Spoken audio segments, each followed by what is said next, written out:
मागील व्हिडिओमध्ये आपण सिलेबस टॉपिक 5.4 किर्चॉफ्स लॉ दोन आहेत. Kirchhoff's voltage law KVL, Kirchhoff's current law KCL. Syllabus topic 5.4.1 Kirchhoff's current law. Okay, Kirchhoff's current law काय सांगतोय? Summation currents entering node n equals to summation of current coming out of the node. Okay, म्हणजे नोडकडे येणाऱ्या करंटची बेरीज बरोबर नोडपासून बाहेर जाणाऱ्या करंटची बेरीज, किंवा algebraic sum of all currents entering or leaving a node. नोडकडे येणाऱ्या सर्व करंटची किंवा नोडपासून जाणाऱ्या सर्व करंटची बेरीज ही इक्वल टू 0 असते. Summation I equals to 0. Okay, याच्यावरती आपण स्पष्टीकरण एक्सप्लेनेशन त्याचबरोबर Kirchhoff's current law KCL verify सुद्धा केला होता. त्याचबरोबर मागील लेक्चरमध्ये आपण syllabus topic 5.4.2 node based analysis, nodal analysis, okay, node based analysis, nodal analysis हा पाहिला होता. नोडल बेस्ड ॲनालिसिसचे 4 स्टेप्स आहेत. Step number 1, identify and mark all the nodes. Nodes सुरुवातीला शोधायचे आहेत आणि मार्क करायचे आहेत. ABCD असे नोड्स द्यायचे आहेत. Including the reference node. Okay, reference नोडसुद्धा समाविष्ट करायचा आहे त्याच्यामध्ये. And the corresponding node voltages, आणि त्याच्या संबंधीचे नोडचे जे व्होल्टेज आहेत ते सुद्धा घ्यायचे आहेत. सेकंड आहे mark all the branch currents. सर्व ब्रांच करंट मार्क करायचे आहेत, जसे की I1, I2, I3. थर्ड स्टेपमध्ये write the KCL equation, KCL समीकरण लिहायचं आहे ॲट एव्हरी नोड, प्रत्येक नोडला, इन टर्म्स ऑफ कंडक्टन्स, कंडक्टन्सच्या स्वरूपात, node voltage and currents. Okay, 3 पद्धतीने आपण इथे KCL इक्वेशन लिहिणार आहोत. एक म्हणजेच कंडक्टन्सच्या स्वरूपात, नोड व्होल्टेज, आता आपण जे करतोय ते नोड व्होल्टेजच्या स्वरूपात लिहितोय, अँड करंट्स. ओके, फोर्थ स्टेपमध्ये काय करायचं आहे? Transform the KCL equation into matrix form. Matrix फॉर्ममध्ये, मॅट्रिक्स फॉर्मच्या स्वरूपात KCL समीकरणे रूपांतरित करायचे आहेत, जसे की VA, VB, VA plus VB अशा स्वरूपात. And solve them using Cramer's rule, आणि क्रॅमर्स रूल या पद्धतीने त्यांना ते सॉल्व करायचं आहे. To obtain various node voltages. Okay, वेगवेगळे नोड व्होल्टेज मिळवण्यासाठी. तर पहा, रेफरन्स नोड म्हणजे काय, की जिथे सर्वात अधिक ब्रांचेस भेटलेले असतात त्याला आपण रेफरन्स नोड म्हणतो, आणि त्याचा जो नोड व्होल्टेज असतो तो 0. काही एक्झाम्पल्स पण आपण पाहिले होते. एक्झाम्पल 5.4.2 आणि एक्झाम्पल 5.4.3 आपण पाहिला होता. आजच्या व्हिडिओमध्ये सुद्धा आपण एक्झाम्पल पाहणार आहोत. ओके, चला तर सुरुवात करूया. Example 5.4.4, calculate the node voltage VB using the nodal analysis. Okay, node voltage VB calculate करायचं आहे नोडल ॲनालिसिस वापरून. Refer figure P 5.4.4. समर 9मध्ये अशा प्रकारचा प्रश्न विचारला होता. क्वेश्चन नंबर 15 आपला इथं बनतोय. कॅल्क्युलेट नोड व्होल्टेज VB, जे नोड B आहे तेथील व्होल्टेज म्हणजेच VB व्होल्टेज हे आपल्याला शोधायचं आहे. VA तर दिलेला आहे 6 व्होल्ट, VC दिलेला आहे 4 व्होल्ट. ओके, पुन्हा नेटवर्कमध्ये काही रेजिस्टन्स दिलेले आहेत 10 ओहम, 6 ओहम, 8 ओहम. ओके, अतिशय सोपं एक्झाम्पल आहे. फर्स्ट स्टेप काय आहे? Mark the branch currents and calculate VB. Branch current mark करायचे आहेत आणि VB कॅल्क्युलेट करायचं आहे. I1, I2, I3 हे ब्रांच करंट दिलेले आहेत. ओके, VB कॅल्क्युलेट करूयात. ओके, तर पहा, from figure P 5.4.4a apply KCL at node B to right. आता KCL काय सांगतोय नोड B कडेचा, की नोड B कडे येणाऱ्या करंटची बेरीज बरोबर नोडपासून बाहेर जाणाऱ्या करंटची बेरीज. म्हणजेच I1 हा नोड B कडे करंट येतोय, I2 आणि I3 हे नोडपासून बाहेर जात आहेत. ओके, नोडपासून बाहेर जातात किंवा नोड सोडत आहेत. ठीक आहे, तर पहा, म्हणजेच काय, डाव्या बाजूला I1 जो की नोड B कडे येणारा करंट आहे, बरोबर उजव्या बाजूला नोडपासून बाहेर जाणारे करंट. ठीक आहे, I1 साठी काय लिहिणार मग? KCL equation 6 - VB divided by 10. 6 - VB म्हणजेच काय, 6 हा काय झाला? VA voltage VA minus VB. VB म्हणजेच काय, की नोड व्होल्टेज VB जो की आपल्याला फाइंड आउट करायचा आहे. या दोहोंच्या मध्ये 10 ओहमचा रेझिस्टन्स आहे. 10 ओहमचा रेजिस्टन्स छेदात लिहिला. म्हणजेच काय, अंशात आपण व्होल्टेज घेतो, टोटल व्होल्टेज घेतो. आता टोटल व्होल्टेज घेण्यासाठी 6 व्होल्टेज आहे वजा VB माहीत नाही आहे, तो घ्यायचा आहे. ओके, म्हणजे टोटल व्होल्टेज मिळेल 6 वजा VB डिवायडेड बाय रेजिस्टन्स घेतला की आपल्याला I1 मिळेल. ओके, म्हणजे I1च्या स्वरूपासाठी आपण काय करतोय, व्होल्टेज डिवायडेड बाय त्या संबंधित ब्रांचमधील रेजिस्टन्स छेदामध्ये लिहितोय. I1 मिळाला. KCL इक्वेशन असंच लिहायचं. इक्वल्स टू I2 काय असणार आहे, I2 पहा VB divided bye 6, VB divided bye 6. Okay, तो काय करतोय, नोड सोडतोय. ठीक आहे, प्लस I3साठी काय लिहिणार आहोत आपण, VB मायनस 4. आता इथे VB मोठा आहे, VB minus 4. Okay, divided by 8, divided by 8 ओहमचा रेजिस्टन्स. तर पहा, अशा पद्धतीने I1 equals to I2 plus I3 हे आपल्याला इक्वेशन्स मिळालेत. यांना जरा सिम्प्लिफिकेशन केलं तर काय होईल, पहा, तिरकस गुणाकार केला इथे. ओके, आणि छेद कॉमन लिहिलेला आहे 24. 6 minus VB divided by 10 equals to 4VB plus 3 into bracket में VB minus 4 divided by 24. Therefore 24 into bracket 6 minus VB equals to 10 into bracket 7 VB minus 12. Okay, अशा पद्धतीने मॅट्रिक्स स्वरूपात आपण VA प्लस VBच्या स्वरूपात जे इक्वेशन होतं KCLचं ते तयार करून घेतले. त्यानंतर VBची व्हॅल्यू जी आहे ती आपण मिळवतोय. Therefore VB equals to 264 divided by 94 equals to 2.81 volt. Node voltage VB किती आला, 2.81 व्होल्ट. ओके, इथे पहा, नोड व्होल्टेज VB, इथलं तर नोड व्होल्टेज माहीत आहे 6 व्होल्ट, बॅटरी कनेक्टेड आहेच, परंतु रोधकाच्या नंतर जे नोड व्होल्टेज असणार आहे त्याच्यामध्ये काहीतरी फरक असणार आहे. ओके, नोड व्होल्टेज VC आपल्याला माहिती आहे 4 व्होल्ट, बॅटरी डायरेक्ट कनेक्टेड आहे, परंतु ह्या 8 ओहमच्या रेजिस्टर नंतर जे प्रभाव पडणार आहे व्होल्टेजचा तो वेगळा असणार आहे. मग इथून जे आलेलं व्होल्टेज याचं काहीतरी VBच्या इथे, VB या नोडच्या ठिकाणी काहीतरी व्होल्टेज बनत असणार आहे. तो कसा कॅल्क्युलेट करणार, तर KCL किर्चॉफ्स करंट लॉ ह्या पद्धतीनेच कॅल्क्युलेट करावा लागेल. नोडल ॲनालिसिस ह्या पद्धतीनेच कॅल्क्युलेट करावं लागेल. मग VB equals to 264 divided by 94 equals to 2.81 volt. Okay, 2.81 हे B या नोडमधील व्होल्टेज आहे. ओके, आता या ब्रांचमधून प्रवाहित होणारा करंट कॅल्क्युलेट करू शकतो आपण. VB डिवायडेड बाय 6 ओहम घ्या, 2.81 डिवायडेड बाय 6, तर आपल्याला I2 मिळेल. ओके, इथला सुद्धा आपण करंट कॅल्क्युलेट करू शकतो. ठीक आहे, तर नेक्स्ट एक्झाम्पल आहे. Example number 5.4.5. What is node voltage when current through 2 ohm is 0? Refer figure P 5.4.5 justify. Okay, what is node voltage Wien current through 2 ohm is 0. ठीक आहे, 2 ओहम या रोधकामधून प्रवाहित होणारा करंट हा 0 असेल तर what is node voltage Wien current through 2 ohm is 0. ठीक आहे, ज्यावेळी 2 ओहम या रेजिस्टन्समधून 0 करंट प्रवाहित होईल त्यावेळी नोड व्होल्टेज. आता नोड व्होल्टेज कोणतं, तर इथे पहा, इथे जर नोड मार्क केला A, इथे जर नोड मार्क केला C, तर इथे कोणता नोड राहणार आहे B. ओके, कारण का इथे एक नोड बनतो, इथे एक नोड बनतो. आपले फर्स्ट स्टेप काय की mark all the node and branch currents. ठीक आहे, आता ह्या ब्रांचमधून प्रवाहित होणारा करंट I1 आहे असं समजा, I1 इक्वल्स टू 0. त्यावेळी VB किती असेल, नोड व्होल्टेज VB, कारण इथे तर माहिती आहे VA, इथे तर माहिती आहे VC. ओके, इथे किती आहे VA 12 व्होल्ट, VC किती आहे 10 व्होल्ट. VB फाइंड आउट करावा लागेल.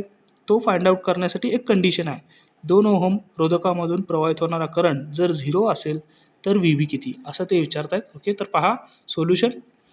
दिस node voltage will be 12 volt.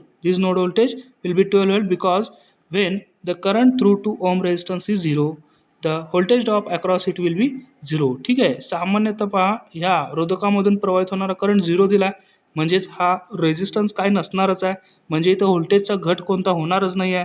व्होल्टेजचा घट नाही होणार म्हणजेच 12 व्होल्ट हा येथील नोड व्होल्टेज असणार आहे. VB हा किती आहे 12 व्होल्ट. ठीक आहे, अशा पद्धतीने तो जो एक्झाम्पल आहे 5.4.5 हा जस्ट विचार करून आपण तिथे सॉल्व करू शकतो. ओके, त्यासाठी प्रॉब्लेम नीट वाचणे आवश्यक आहे, नीट समजून घेणे आवश्यक आहे. ओके, नेक्स्ट एक्झाम्पल आहे 5.4.6. Using node voltage method find the current in 3 ohm resistor in figure P 5.4.6. Node voltage method use करून करंट फाइंड आउट करायचा आहे 3 ओहम रेजिस्टर्समधला. ओके, दिलेलं नेटवर्क नीट पाहून घ्या. 4 व्होल्ट बॅटरी आहे, 2 ओहमचा रोधक आहे, 3 ओहमचा रोधक आहे पुढे जाऊन, पुन्हा 2 व्होल्टची बॅटरी आहे, नोड 1 दिलेला आहे, 2 ओहमची रोधक आहे, पुन्हा 4 व्होल्टेज हे बॅटरी आहे, इथे पहा 2 ओहमचा रोधक आहे आणि सेकंड नोड जो आहे तो इथे दिला आहे. ठीक आहे, 2 नोड दिलेले आहेत, करंट I दाखवलेला आहे, 2 नोड दिलेले आहे, काहीच प्रॉब्लेम नाही. आपल्याला काय करायचं आहे, 3 ओहमचा जो रोधक आहे या रोधकामधून प्रवाहित होणारा करंट फाइंड आउट करायचा आहे. तर पहा, first mark the branch current mark करायचे आहेत. इथे मेन करंट I दिला असला तरी पुढे जाऊन तो डिवाइड होणार आहे, I1 आणि इथे I2 बनेल. ओके, बॅटरीकडून येणारा करंट I2 असेल. ठीक आहे, तर पहा हे आपल्याला ब्रांच करंट मार्क करता येतील. टोटल करंट I दिलेलंच आहे प्रॉब्लेममध्ये. ओके, हा I जो आहे तो इथे आल्यानंतर डिवाइड होईल I1 आणि इकडून जो करंट येणार आहे तो I2 असेल. ठीक आहे, आता पहा काय करायचं आहे, 3 ओहम रोधकामधून प्रवाहित होणारा करंट फाइंड आउट करायचा आहे. फाइंड I म्हणजेच I करंट आपल्याला फाइंड आउट करायचा आहे. Apply KCL at node 1 to right. Node 1 कडे KCL आपण अप्लाय करायचं आहे. किर्चॉफ्स करंट लॉ काय सांगतोय, अंशात व्होल्टेज छेदात रेझिस्टन्स म्हणजेच करंट असेल. ठीक आहे, मग काय बनेल, I plus I2 equals to I1. म्हणजेच नोड 1 कडचं जो KCL इक्वेशन आहे तो I प्लस I2, I आणि I2 हे येत आहेत, इक्वल्स टू I1 हा जात आहे.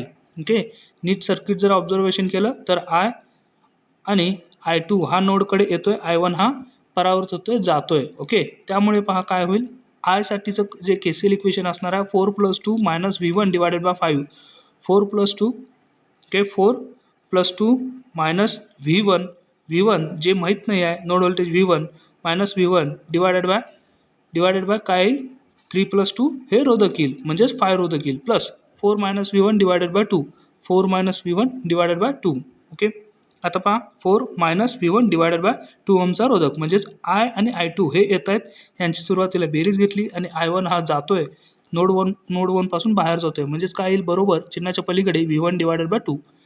ओके, हे समीकरण सॉल्व्ह केल्यानंतर तिरकस गुणाकार वगैरे केल्यानंतर आपल्याला काय मिळेल, 2 × bracket 6 - V1 plus 5 × bracket 4 - V1 bracket complete equals to 5 V1. Okay, 12 - 2 V1 plus 20 - 5 V1. आता -2 V1 - 5 V1 किती झाले, -7 V1. ओके, 12 + 20 32 झाले. ओके, इक्वल्स टू 5 V1, इकडे ऑलरेडी आहेच 5 V1. आता पहा 12 V1 इक्वल्स टू 32, म्हणजेच हे -7 V1 आणि हा जो 5 V1 आहे त्यांची काय होईल, बेरीज होईल. ओके, मग पुन्हा किती राहील, 7 V1 plus 5 V1 12 V1. Okay, 12 V1. Therefore 12 V1 equals to 32. मग आता 12 हा इकडे नको आहे, V1 पाहिजे आहे फक्त. V1 इथे ठेवला, 12 नको आहे, तर बरोबर चिन्हाच्या पलीकडे ढकलला, म्हणजेच बरोबर चिन्हाच्या पलीकडे जात असताना गुणाकारात असलेला 12 हा काय होईल, छेदात जाईल, म्हणजेच 32 डिवायडेड बाय 12. V1 किती मिळाला, 2.67 व्होल्ट्स. ओके, आता 3 ओहम या रोधकामधून प्रवाहित होणारा करंट फाइंड आउट करायचा आहे. तर तो कसा फाइंड आउट करणार, आपल्याकडे KCL इक्वेशन अगोदरच उपलब्ध आहे. Therefore I equals to 4 + 2. I हा 3 ओहममधून प्रवाहित होतोय, I करंट हा 3 ओहममधून प्रवाहित होतोय, तोच फाइंड आउट करायचा आहे. Okay, I equals to 4 + 2 - V1 divided by 5. हे KCL इक्वेशन होतंच, आपल्याला फक्त V1च्या किमतीची गरज होती, 2.67 ती कॅल्क्युलेट केली, ती या इक्वेशनमध्ये ठेवली असता आपल्याला I1 मिळेल. 6 - 2.67 divided by 5 equals to 0.67 ampere. Okay, I जो आहे 3 ओहममधून प्रवाहित होणारा करंट जो आहे तो 0.67 अँपिअर इतका असेल. ठीक आहे, next example number 5.4.7. Write the node voltage equations and determine currents in each branch for network given in figure P 5.4.7. Okay, काय करायचं आहे पहा, नोड व्होल्टेज इक्वेशन समीकरणं जी आहेत ती लिहायची आहेत आणि डिटरमाइन करायचे आहेत, करंट शोधायचं आहे इन ईच ब्रांच, प्रत्येक ब्रांचमधील, for the network given in figure P 5.4.7. Okay, तर पहा 5 अँपिअर हा करंट सोर्स दिलेला आहे, 10 ओहम, 3 ओहम, 5 ओहम, 1 ओहम असे एकाआड एक असे म्हणजे ब्रांच क्रिएट करून रोधक कनेक्ट केलेले आहेत. ओके, आणि इकडे नेटवर्कच्या एंडला 10 व्होल्टेज हा व्होल्टेज सोर्स आहे, बॅटरीचा व्होल्टेज सोर्स आहे. ओके, तर पहा 1 ohm, 5 ohm, 3 ohm, 10 ohm, node 1, 2 इथे मार्क केलेले आहेत. प्रॉब्लेममध्ये देताना नोड दिलेले आहेत. ओके, एक करंट सोर्स आहे 5 अँपिअरचा. पहा या पद्धतीच्या नेटवर्कला कशा पद्धतीने सॉल्व्ह करायचं आहे, काय म्हटले पहा, write the node voltage equations लिहायचे आहेत, म्हणजेच V1 आणि V2 इथले नोड व्होल्टेजचे इक्वेशन्स लिहायचे आहेत, अँड डिटरमाइन द करंट्स, आणि करंट डिटरमाइन करायचं, करंट शोधायचा आहे प्रत्येक ब्रांचमधला for network given in figure P 5.4.7. Okay, तर पहा solution. Step 1, mark the branch currents. Mark the branch currents. Branch current सुरुवातीला मार्क करून घ्यायचे. I1 हा 5 एम्पियरचा करंट जो प्रवाहित होतो तो I1 इथे आल्यानंतर काय होईल, डिवाइड होईल. म्हणजेच या शाखेकडे I2 प्रवाहित होईल, या शाखेकडे I3 प्रवाहित होईल. पुन्हा I3 ह्या नोडला मिळाल्यानंतर पुन्हा तो डिवाइड होईल.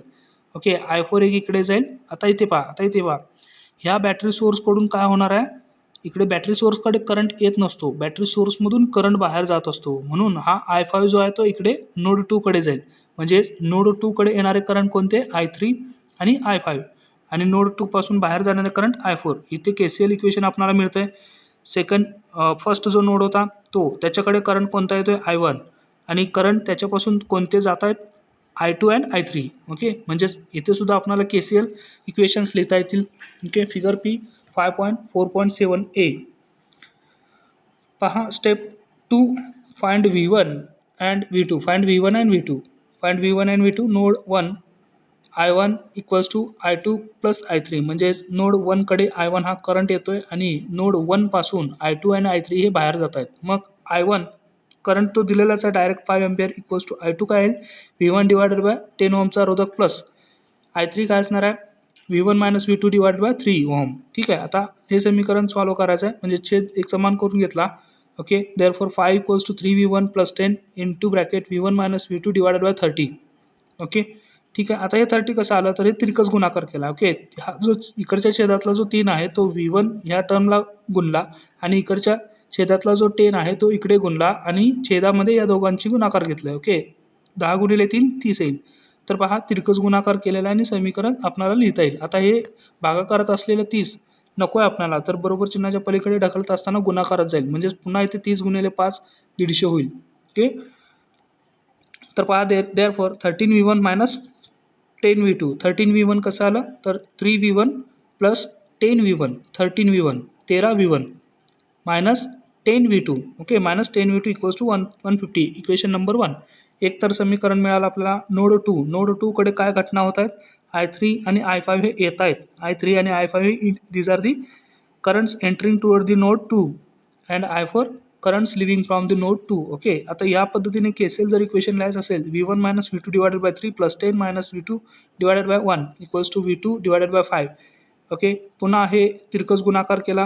Okay, V1 minus V2 plus 3 into 10 minus V2 divided by 3 equals to V2 divided by 5. Therefore 5 into V1 minus 4V2 plus 150 equals to 3V2. Therefore 5V1 minus 23V2 equals to minus 150. Expression number 2, समीकरण नंबर 2. From equation 2 we get. Equation 2 वरून आपल्याला मिळते V1च find out करतोय आपण, कारण एक कोणती तरी व्हॅल्यू आपल्याला कॅल्क्युलेट करावी लागेल, जी ती दुसऱ्या इक्वेशनमध्ये पुट करून आपण ती त्याच्या विरुद्धची जी किंमत होती ती आपण मिळवू शकू. From equation 2 we get V1 equals to 23 minus 150 divided by 5.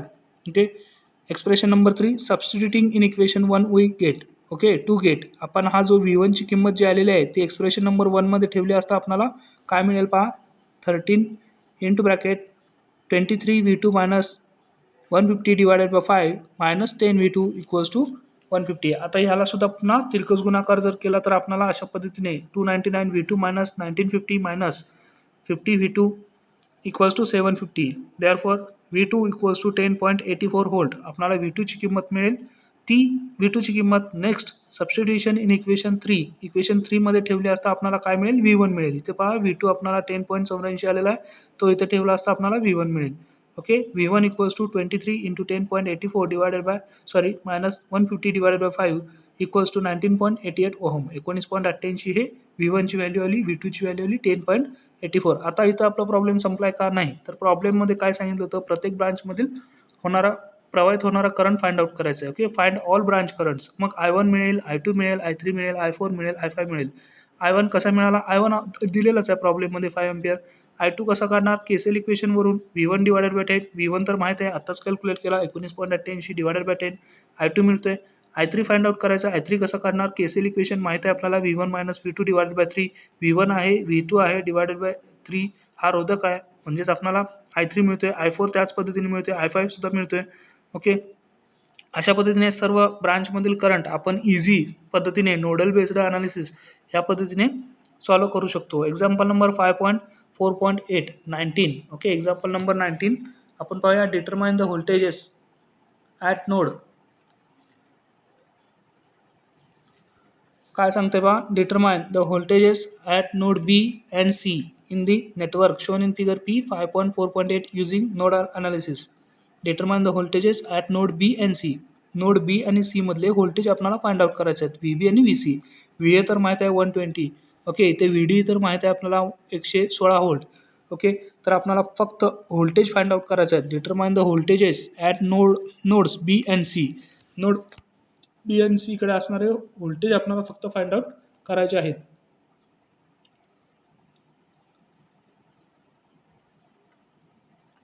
तर पहा कशा पद्धतीनं सर्किट रीड करणार वाचणार. 120 व्होल्टची बॅटरी एक आहे. 0.2 ओहमचा रोधक आहे. पुन्हा इथे जो नोड आहे तो बी व्ही बी. इथील जे या नोडकडील जे व्होल्टेज असणार आहे तो व्ही बी असेल. तोच आपल्याला फाइंड आउट करायचा आहे ओके. 30 अँपिअरचा करंट इथे प्रवाहित होतोय तो दिलेलाच आहे. 30 अँपिअर इथे समजण्यात गल्लत करू नका. हा ओहम नाही, अँपिअर दिलेला आहे, करंट दिलेला आहे. असा जो सिम्बॉल आहे तो ओहम आहे. ती म्हणजेच काय, रोधकाची किंमत आहे. 30 अँपिअर म्हणजेच या रोधकामधून प्रवाहित होणारा करंट आहे. रोधकाची किंमत माहीत नाही आहे ओके. 0.3 ओहम.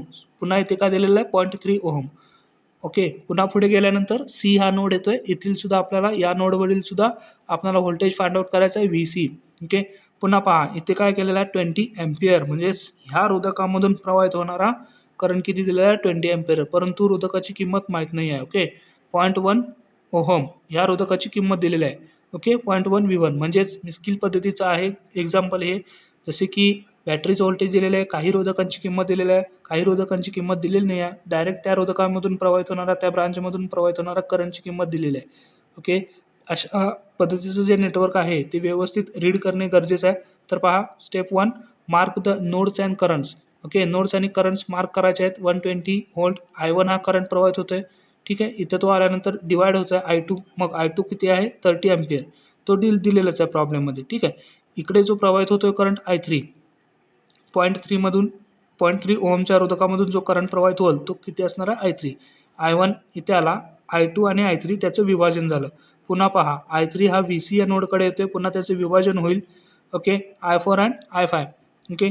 इथे पहा I4 दिलेलंच आहे. ब्रांचमध्ये 20 अँपिअर हा करंट प्रवाहित होतोय. आपल्याला काय कॅल्क्युलेट करायचं आहे VB and VC. VB and VC okay. Apply KCL at each node. प्रत्येक नोडकडे आपल्याला KCL अप्लाय करायचं आहे ॲट नोड बी. आता नोड बी कडे पाहिलं असता कोणकोणते करंट येत आहेत आणि कोणकोणते करंट जात आहेत. I1 हा करंट येतोय.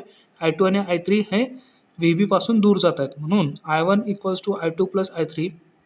देअरफॉर I1 काय लिहिणार 120 - VB. आता हे 120 कुठून आलं तर डायरेक्ट बॅटरीचा सोर्स दिला आहे 120.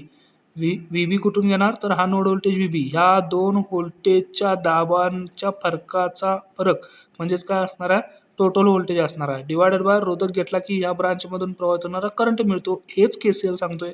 120 - VB डिवायडेड बाय 0.2 = 30. आता I2 डायरेक्ट दिलेला आहे 30 म्हणून 30 घेतला. I3 काय असणार आहे I3 पहा VB - VC. VB - VC ह्या दोन नोड मधील व्होल्टेजचा फरक voltage total voltage VB - VC divided by 0.3 ओहमचा रोधक. अशा पद्धतीने आपण हे समीकरण मिळवण्याचा प्रयत्न करतो. Therefore 120 - VB divided bye 0.2 - VB - VC divided by 0.3 = 30. आता यांना तिरकस गुणाकार केला असता आपल्याला 720 - 6VB - 4VB - 6VB - 4VB - 10VB + 4VC divided by 1.2 = 30 okay. Therefore 720 - 10VB + 4VC = 36 - 10VB + 4VC = -684 okay. -684. Expression number 1 समीकरण नंबर 1. तर पहा ॲट नोड सी. आता नोड सी कडे काय घटना होत आहेत. I3 हा करंट नोड सी कडे येतोय परंतु I4 + I5 म्हणजे I4 आणि I5 हे नोड सी पासून बाहेर जात आहेत. म्हणून आपण KCL इक्वेशन लिहितोय VB - VC. I3 साठी VB - VC divided by 0.3 = 20 minus VC - 116 divided by 0.1. 116 म्हणजे 116 म्हणजेच हा सेकंड बॅटरीचा व्होल्टेज ठीक आहे. तर पहा देअरफॉर हे समीकरण रिअरेंज केलं म्हणजेच इथं प्लसमध्ये जी होणारी टर्म होती VC - 116 डिवायडेड बाय 0.1 ही बरोबर चिन्हाच्या अलीकडे घेताना मायनसमध्ये येईल. Therefore V B minus V C divided by 0.3 हे अगोदरचं आहे तसंच minus V C minus 116 divided by 0.1 equals to 20. यांचा सुद्धा तिरकस गुणाकार केला. 0.1ने या अंशातील टर्मला गुणले, 0.3ने या अंशातील टर्मला गुणले आणि छेदात 0.3 आणि 0.1चा गुणाकार घेतला. ओके, तर पहा -4VB minus 4VC minus 12VC plus 1392 divided by 1.2 equals to 20. 4VB minus 16VC equals to 24 minus 1392. Okay, therefore 4VB minus 16VC equals to minus 1368. Expression number 2. Okay, multiply equation 1. Okay, equation 1 ला 4 ने गुणायचं आहे and add equation 1 and 2. Okay, तर पहा हे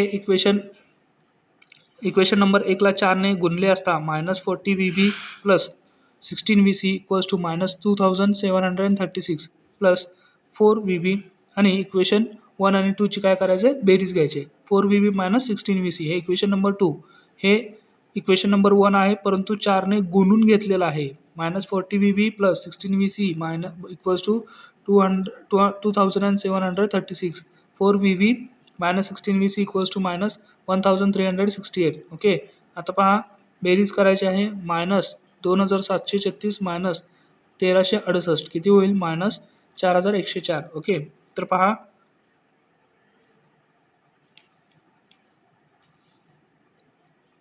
okay हे term cancel होईल. Plus 4VB minus 4VB okay cancel होईल. Plus 16VC minus 16VC okay plus 16VC minus 16VC हा कॅन्सल होतोय.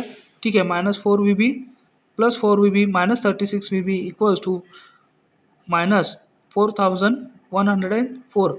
देअरफॉर VB किती येईल, VB हा वजा 36 जो नको आहे इकडे गुणाकारात तो बरोबर चिन्हाच्या पलीकडे ढकलत असताना भागाकारात जाईल. मग भागाकारात काय आहे, -4104 डिवायडेड बाय -36 आल्यानंतर मायनस मायनस प्लस होईल आणि भाग जाईल 114 व्होल्ट. VBची किंमत किती आली, 114 व्होल्ट. Answer from equation 1. आता इक्वेशन 1 वरून -10 VB किती आहे, 114 तो कंसात ठेवला plus 4VC equals to -684. Therefore VC किती आला, 114 व्होल्ट. VC सुद्धा किती आला, 114 व्होल्ट. आन्सर. ओके, तर पहा नेक्स्ट जो प्रॉब्लेम आहे example number 5.4.9. By using nodal analysis calculate the current in 132 ohm resistor and potential drop across 20 ohm resistor as shown in figure P 5.4.9. Okay, काय करायचं पहा, नोडल विश्लेषण वापरून करंट कॅल्क्युलेट करायचं 132 ओम रोधकामधील अँड पोटेन्शियल ड्रॉप म्हणजेच काय, voltage शोधायचा आहे अक्रॉस 20 ओहम. 20 ओहमच्या रोधकाच्या भोवतीचा जो व्होल्टेजचा घट आहे तो मोजायचा आहे. Okay, as shown in figure P 5.4.9. इथं पाहू शकता फिगर P 5.4.9 इथे एडिटिंगमध्ये इथं ठेवलेला आहे. Okay, picture. ठीक आहे, 132 मधून प्रवाहित होणारा करंट आणि 20 ओहमचा जो रोधक आहे याच्या अक्रॉसचा जे व्होल्टेज ड्रॉप आहे, व्होल्टेजचा घट आहे तो शोधायचा आहे. ओके, अशा पद्धतीनं हे आपण ज्याला म्हणू की नेटवर्क दिलेलं आहे. याच्यामध्ये पहा solution. Step 1, mark all nodes and currents through each branch. Okay, node आणि करंट हे मार्क करायचे आहेत प्रत्येक ब्रांचमधून. आता पहा नोड ए जो आहे त्याच्याकडे करंट काय होत आहेत, येतच आहेत. कसे येत आहेत, कारण नोड ए कडे जर व्यवस्थित पाहिलं असता बॅटरीचं जे धन पॉईंट आहे, बॅटरीचं जे प्लस पॉईंट आहे तिथून काय होतं, करंट इथे नोडकडे येतच आहे. ओके, हा पण पहा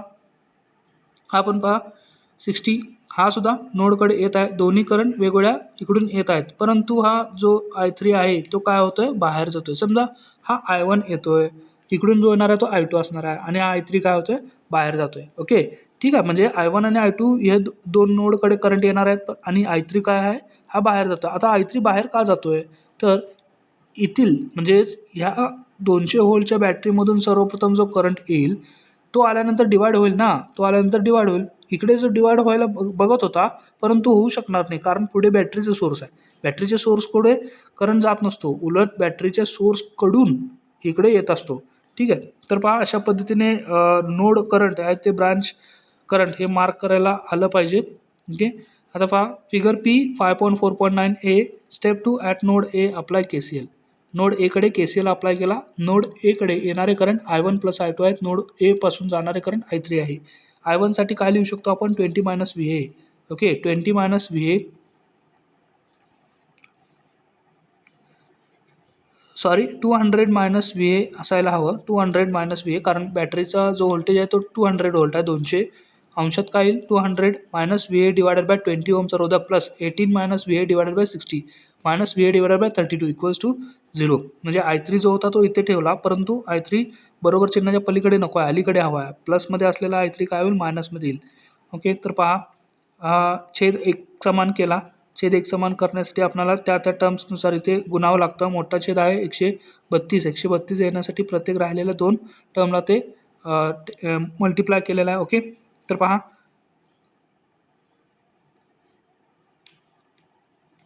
1320 minus 66 VA plus 396 minus 22 VA minus 10 VA minus 22 VA minus 10 VA minus 32 VA होईल. आणि इकडे पहा मायनस 66 VA आहे, म्हणजेच मायनस 98 VA इथे बनेल. ओके पुन्हा पहा 1320 अधिक 396 बेरीज केली असता आपल्याला 1716 मिळेल. 1716 minus 98 VA equals to 0. Okay हे 1320 छेदात आहेत, नको आहेत, बरोबर चिन्हाच्या पलीकडे ढकलले की ते 0 होईल. ठीक आहे, आता पहा रिअरेंज केलं, VA आपल्याला पाहिजे आहे, तर VA इक्वल्स टू काय होईल 1716 भागिले 98 17.51 व्होल्ट आपल्याला VA मिळाला. नोड VAचं व्होल्टेज आपल्याला मिळालं आहे. देअरफॉर करंट थ्रू 132 ओहम 132 ओहमच्या रोधकामधून प्रवाहित होणारा करंट आता इथे आपण सहजपणे फाइंड आउट करू शकतो. I3 equals to VA divided by 132 equals to VA माहीत आहे आपल्याला 17.51, तो अंशात ठेवला 132, या रोधकाची किंमत 132 होती. त्याच रोधकामधून प्रवाहित होणारा करंट फाइंड आउट करायचा होता 0.132 ampere. Current through 20 ohm is, आता पहा 20 ओहमचा जो रोधक आहे त्याच्या भोवतीचा जो व्होल्टेजचा घट आहे तो फाइंड आउट करायचा, परंतु त्याच्यामधून प्रवाहित होणारा करंट सुद्धा फाइंड आउट करावा लागेल, कारण शेवटी आपल्याला V equals to I into R या फॉर्म्युल्याने व्होल्टेजचा घट मिळेल. मग I माहीत नसेल तर काय I सुरुवातीला कॅल्क्युलेट करावं लागेल.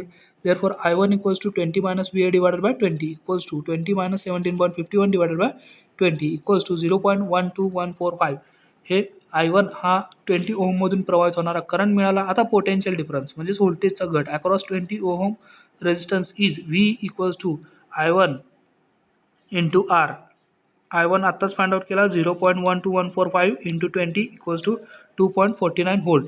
ओके अशा पद्धतीने आपण काही एक्झाम्पल्स इथे घेतलेले आहेत. जे एक्झाम्पल्स अजून राहत आहेत ते नेक्स्ट आपण व्हिडिओमध्ये घेणार आहोत. Okay so next lecture next व्हिडिओसाठी पाहत राहा SRG technical. And thanks for watching this video.